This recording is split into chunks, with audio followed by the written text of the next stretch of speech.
14 में सरकार बदली थी आपने, 19 में आपके तेवर बदले तो व्यवस्था बदल गई और झूठ बोला गया, नहीं हम जाने नहीं देंगे अंदर। सरकारें भी ऐसी दलाल आई जिन्होंने उनके जूते चप्पल उठाए और दलाली की। उन्होंने भारत के संविधान को छिन्न भिन्न कर दिया, भारत की पुलिस को नपुंसक बना दिया। पुलिस वाला मर जाए तब भी वो एक्शन नहीं ले सकता, क्योंकि मरने वाले से सत्ताओं के वोट बैंक का संबंध है।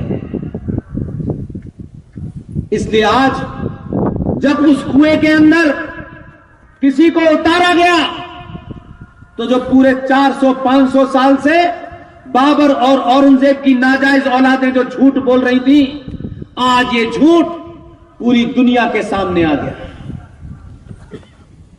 उस कुएं के अंदर उस पानी से जो वजू करके कुल्ला करा जा रहा था, जो थूका जा रहा था, उसी कुएं में 12 फीट लंबी 8 इंच चौड़ी शिवलिंग उसमें पड़ा हुआ था। महाराज की जय, धर्मवीर छत्रपति शिवाजी महाराज की जय, भारत माता की जय, हिंदू धर्म की जय।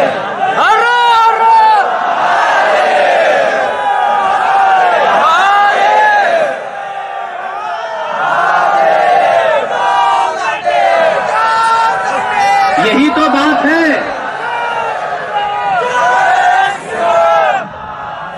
यही मैं कह रहा हूं। ये चेतना जब आपको लोग बनारस में देखेंगे कि इतने 1000 किलोमीटर दूर बैठे लोग भी अपनी आवाज से उनका साहस बढ़ा रहे हैं। 12 फीट लंबी 8 इंच चौड़ी शिवलिंग जिसे इन जिहादियों ने, क्योंकि वो किसी मस्जिद के नीचे थे, उस कुएं में फेंक रखा था और था कि नहीं इसमें अंदर नहीं जाने देंगे, और कहा यह वजू खाना था जो औरंगजेब लेके आया था अपने साथ। आज उसमें जो विचित्र बात हुई है, क्योंकि आपके मंच पर एक युवा वकील बैठे हुए हैं, करोड़ों लोग आपके लिए काम करना चाहते हैं, करोड़ों लोग उस पेशे के साथ साथ इस राष्ट्र के प्रति उनका क्या दायित्व है, उनकी क्या जिम्मेदारी है, करोड़ों लोग हैं, लेकिन वो इस बात की चिंता करते हैं कि जब वो राष्ट्र के लिए लड़ते हैं तो राष्ट्र के लोग उसके पीछे नहीं खड़े होते हैं। आज जब आपने इतने लाखों की संख्या में पहुंचकर आपके बीच में एक युवा वकील पुष्कर दुर्गे को जब आपने सम्मानित किया, तो आपने जितनी देर भी इनके लिए तालियां बजाई, इतनी बड़ी सभा में जब इनको सम्मान दिया जा रहा था, मेरा मानना है, मेरा यकीन है, मुझे 10 साल हो गए इस देश में जगह जगह, गली गली, मोहल्ले मोहल्ले, जहां मुझे जगह मिलती है मैं जाता हूं, अपनी बात कहता हूं। कभी कभी रात के 2 बज जाते हैं, कभी 3 बज जाते हैं, कभी सुबह सुबह लोग बोलते हैं, लेकिन आज मैं दावे से कह सकता हूं, आज आपने ऐसे तमाम लोगों को इतनी ताकत दी है इन तालियों से कि मंच पे बैठने वाले पुष्कर दुर्गे साहब के पैर कभी फिसल नहीं पाएंगे। ये तालियां इनको इस काम से अलग नहीं होने देंगी। मैं यहां बनारस से इतने किलोमीटर दूर, कम से कम 1000 किलोमीटर दूर, मैं जिनका नाम ले रहा हूं वो हमारी टीम के सदस्य हैं। जब उन्होंने मुझे खबर दी कि ऐसा ऐसा हुआ है, वहीं इसी व्यवस्था में कुछ लोग हैं जिन्हें अपनी वर्दी की भी चिंता है और राष्ट्र की भी चिंता है। उसमें से किसी ने कहा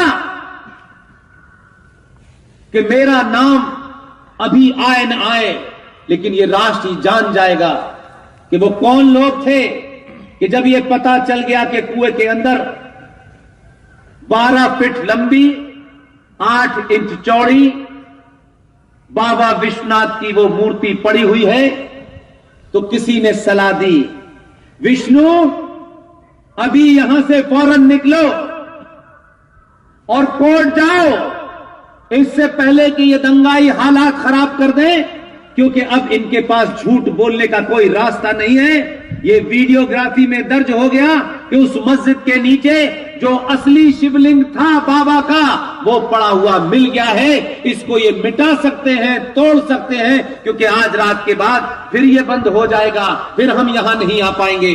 विष्णु शंकर जैन, जिनके पिताजी के लिए प्रार्थना कीजिए, जिनके पिताजी इस समय बनारस में हैं, पिछले 8 दिन से लगातार 42 डिग्री टेम्परेचर में इस लड़ाई को अपने बेटे के साथ लड़ रहे हैं। उनको कुछ तकलीफ हो गई है, गर्मी लगने से तबीयत उनकी ज्यादा खराब है, उम्र का तकाजा है, कुछ ऑक्सीजन की प्रॉब्लम है, वहां शामी हॉस्पिटल में एडमिट हुए हैं। लेकिन फिर भी जैसे ही उन्हें होश आया, बेटे से पूछा क्या हुआ, और आप यकीन मानिए बड़ी बड़ी पार्टियों ने, बड़े बड़े संगठनों ने उस आदमी को कहा आप एमपी बन जाइए, आप एमएलए बन जाइए।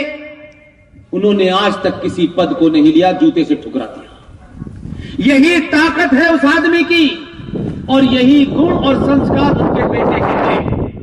जैसे ही यह इशारा मिला कि यह भी हो सकता है कि यह खबर जब बाहर जाएगी, 2 दिन बाद जाएगी, और क्योंकि वहां मुस्लिम पक्ष के लोग भी थे, उन्होंने भी देख लिया अपनी आंखों से, और इसे झुटलाया नहीं जा सकता।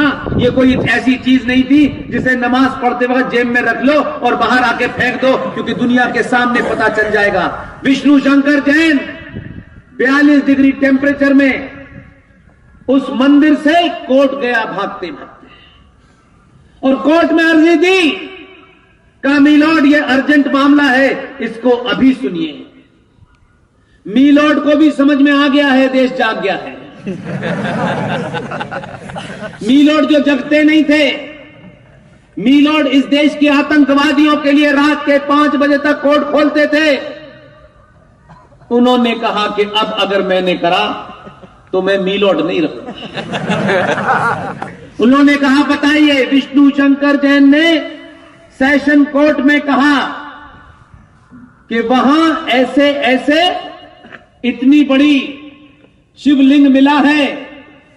मैं आपसे अर्जी देकर कहा कि आपसे दरखास्त करता हूं कि तत्काल प्रभाव से उसको सील कर दिया जाए, और उस शिवलिंग की सुरक्षा के लिए कोई विशेष निर्देश दिया जाए।